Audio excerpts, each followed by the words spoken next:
4 PM news network में दोस्तों आपका स्वागत है। मैं हूं आपके साथ राशिद ज़हीर। हरियाणा का इलेक्शन यूं तो आप समझ लीजिए 90 सीटों का है, लेकिन पूरे देश में किस प्रकार का इसका मैसेज जाने वाला है, इस बात को राहुल गांधी शायद भली भांति पहचान गए। नारा दे दिया है कि 90 में से 60 ही सीटें क्यों लाना चाहते हैं। बहुमत तो कम में भी मिल जाएगा, 46 पर मिल जाएगा, लेकिन जानते हैं कि मोदी जी की जो ताकत है, उनके विभागों की जो ताकत है, सरकारों के वजूद में आने के बाद किस प्रकार से तोड़फोड़ की जाती है, उससे शायद राहुल गांधी भली भांति अच्छी तरीके से वाकिफ हैं। और यही वजह है दोस्तों कि राहुल गांधी 90 में से 60 सीटों का आह्वान कर रहे हैं। और अगले 2-3 दिनों में जब तक वहां वोटिंग नहीं हो पाती है, आप देखेंगे कि राहुल गांधी लगातार दौरे कर रहे हैं और कॉर्पोरेट बॉम्बिंग मानकर चलिए आप। राहुल गांधी वहां पर इतना ज्यादा एक्टिव हैं, उसकी क्या वजह है।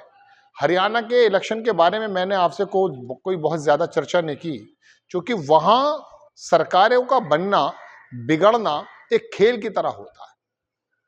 वहां के लोग सरकार बनाने के लिए वोट नहीं देते, एक साहब बता रहे थे, सरकार को हटाने के लिए वोट देते हैं।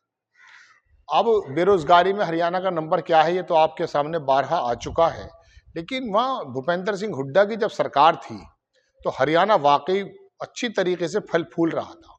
उसके बाद जो सरकारें आई हैं, तिकड़म की सरकारें मानिए या किसी भी प्रकार की मानिए, उसके अंदर हरियाणा में एक ऐसी बात नहीं आ पाई जैसा हरियाणा दिल्ली के बॉर्डर सटे होने से फायदा उसको मिल सकता था। खैर, मैं अपनी बात पर आता हूँ कि हरियाणा इतना इंपॉर्टेंट राहुल गांधी के लिए क्यों हो गया। इसका एक तो सीधा सीधा असर जाने वाला है पूरे राष्ट्रीय परिप्रेक्ष्य पर।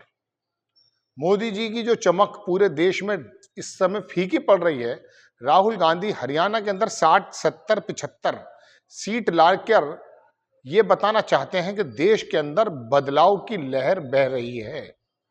और अगर इस तरह की प्रचंड जीत हरियाणा में कांग्रेस को मिलती है तो इसमें कोई दो राय नहीं है कि महाराष्ट्र और झारखंड के इलेक्शंस में और बाकी आने वाले उत्तर प्रदेश और केंद्र के इलेक्शन में एक अच्छा मैसेज जाएगा इंडिया गठबंधन का। और यही वजह है कि इंडिया गठबंधन को मजबूत रखना चाहते थे, केजरीवाल को अपने साथ रखना चाहते थे। तो राहुल गांधी की प्लानिंग बिल्कुल साफ नजर आ रही है कि हरियाणा के एग्जाम्पल बना करके, हरियाणा को एग्जाम्पल बनाकर पूरे देश में एक मैसेज देने की बात की जा रही है। हालांकि मेरा शुरू से मानना है कि एक प्रदेश का इलेक्शन दूसरे प्रदेश को कभी इफेक्ट नहीं करता है, उसके अलग मुद्दे हैं। मध्य प्रदेश और उत्तर प्रदेश और महाराष्ट्र और गुजरात बिल्कुल भिन्न हैं, बिल्कुल डिफरेंट है। यहाँ योगी का जलवा है तो वहां पर दूसरी चीजें आ जाती हैं। महाराष्ट्र के अंदर आप देख रहे हैं कि युति, महायुति और जो महाविकास अघाड़ी है उसके अंदर किस प्रकार की अजीत पवार अलग हैं, शिंदे, मतलब बिल्कुल अलग खेल है। उत्तर प्रदेश से यू कांट, मतलब आप उसको रिजेंबल नहीं कर सकते, आप उसको कंपेयर नहीं कर सकते। लेकिन हरियाणा का इलेक्शन अगर क्लीन स्वीप कांग्रेस कर जाती है, जिस तरह से राहुल गांधी की कोशिश नजर आ रही है, उससे मैं आपको बता रहा हूं कि ये वाला मैसेज इस समय वाकई पूरे देश में जाएगा कि दिल्ली के बिल्कुल करीब और भारतीय जनता पार्टी की 2 बार से सरकार, समझे, उसमें क्या होगा कि उनको हटना, अचानक क्लीन स्वीप कर जाना, पता ये चलेगा कि भारतीय जनता पार्टी और मोदी जी का गिराफ कम है। दूसरी बात, 60 सीटें ही क्यों कहते हैं, मैंने आपको बताया ना, इसके अंदर ये आशंका जताई जाती है हरियाणा के अंदर वो जजपा जो है, जेजेपी, उसके शायद 10 सीटें आई थी मेरे ख्याल से। उसके बाद उनकी सरकार बनी, भारतीय जनता पार्टी के अमित शाह से मिले उनको दुष्यंत चौटाला और सरकार बन गई थी। उसके बाद आज उनके कितने विधायक हैं पता ही चलता कि वहां आया राम गया राम, ये जो आप मिसाल सुनते हैं ये भी हरियाणा से ही चरितार्थ है। तो बहुत जल्दी से पाला बदलने में माहिर है, इसलिए शायद राहुल गांधी बजाय 45 या 46 या 50 सीट कहने के 60 सीट कह रहे हैं। अब आपके जहन में ये बात आएगी 75 क्यों नहीं कह रहे, 90 में से 80 क्यों नहीं कह रहे। वजह उसकी यह है कि जब इस तरह का नारा भारतीय जनता पार्टी ने दिया था 400 पार, तो लोगों के जहन में ये बात भी आ गई थी और गोदी मीडिया ने बैठा दिया था कि बीजेपी और मोदी जी तो 400 पार करने वाले हैं, लोग अपने घरों से नहीं निकले, ऐसा भी कहा जाता है। तो 80-90 की बात ना करके 60 एक एवरेज अच्छी कंफर्टेबल जीत मानी जा सकती है। और क्लीन स्वीप होने का मतलब यह है जो मैंने आपको बताया। तीसरा फैक्टर एक वहां दलितों का है। मैंने आपको पिछले एपिसोड में दोस्तों बताया था कि लगभग 17 सीटें वहां सुरक्षित हैं, ज़्यादातर कांग्रेस के पास है, लेकिन दलित समुदाय जो है वो 35 सीटों पर वहाँ पर इफेक्ट डालता है। इसमें भी कोई दो राय नहीं है कि सामने से या पीछे से मायावती हों, चंद्रशेखर आज़ाद हों या लोकल वहाँ के जो छत्रप हैं, उनके साथ मिलकर उन दलित वोटों को साधने की कोशिश की जा रही है। कम से कम इतनी तो कोशिश की ही जा रही है कि ये वोट कम से कम कांग्रेस की तरफ ना जाए। लेकिन राहुल गांधी का जाति जनगणना वाला और बंटवारे का, रिसोर्सेस के बंटवारे का जो नारा है, वो हरियाणा के दलितों को भी बहुत ज्यादा इंस्पायर कर रहा है और कर सकता है, क्योंकि वह मायावती नहीं है। मतलब मायावती जैसी नेता हरियाणा में नहीं है।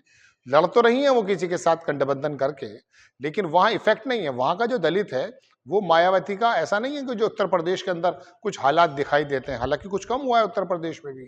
तो वहां का दलित राहुल गांधी के जाति जनगणना के आधार पर, उस नारे पर, उस सोच पर संभव है कि वो कांग्रेस को वोट कर जाए। मुस्लिम, जाट और दलित, ये तीन वर्ग अगर मिल जाते हैं तो जाहिर सी बात है कि कांग्रेस वहां स्वीप कर जाएगी। अब बकिया वोटों के अंदर तो हरियाणा में वैसे कभी हमने सुना नहीं है कि वहां हिंदुत्व का कार्ड चला हो।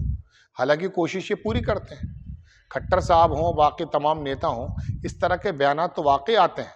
लेकिन हरियाणा में चूंकि मुस्लिम बहुत ज्यादा नहीं है, जहां मुस्लिम या विशेष समुदाय ज्यादा होता है, तो इनको लड़ाई लड़ने में, अपना खेल खेलने में बहुत आसानी हो जाती है। वहां ये कोई मैटर ही नहीं है। ऐसी मध्य प्रदेश में 6-7 8.5% है, वहां भी कोई मैटर नहीं आता है। गुजरात में कोई मैटर नहीं आता है। हाँ, अलबत्ता महाराष्ट्र में जरूर आ सकता है। तो इनको ज्यादा पिच नहीं मिल पाती है। वहां पर क्या करेंगे ये? वहां पर ये हिंदू मुस्लिम तो कार्ड खेल नहीं सकते।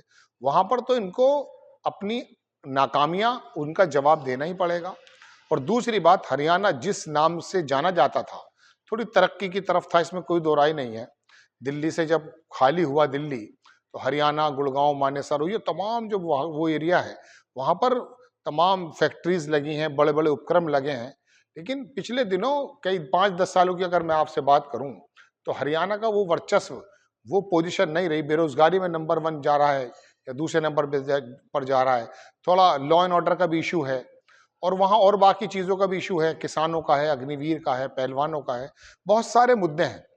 हालांकि लोकसभा में 5 सीटें भारतीय जनता पार्टी जीतने में फिर भी सफल हो गई थी। मुझे उम्मीद नहीं थी। मैं सोचता यह था कि कम से कम 10 में से 8 सीटें भारतीय जनता पार्टी हार जाएगी, लेकिन बहरहाल वो 5 तो जीत ही गई है। पिछली बार तो शायद 10 की 10 ही उन्होंने जीत ली थी, उससे पिछली बार भी गालिबन ऐसा ही हुआ था। तो बहरहाल वहां पर हिंदू तो चलता है।